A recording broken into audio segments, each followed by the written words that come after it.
Today on Southern Gardening, I'm highlighting 3 outstanding perennials that not only look good, but provide nectar and pollen for butterflies, bees, and other beneficial pollinators.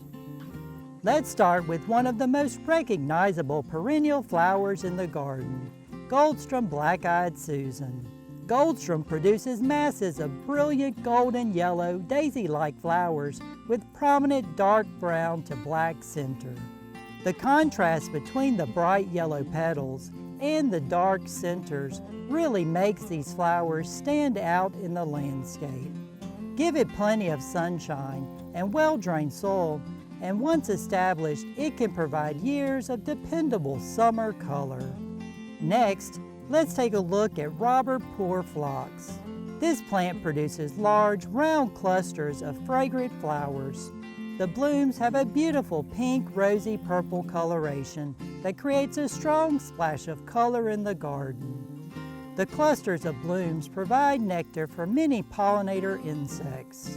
Our third perennial is a plant that you may not be as familiar with, but it's one I think deserves more attention.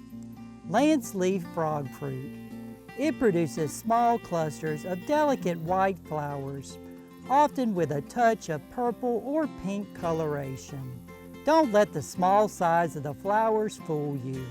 Those tiny flowers can be extremely attractive to bees, butterflies, and other beneficial insects.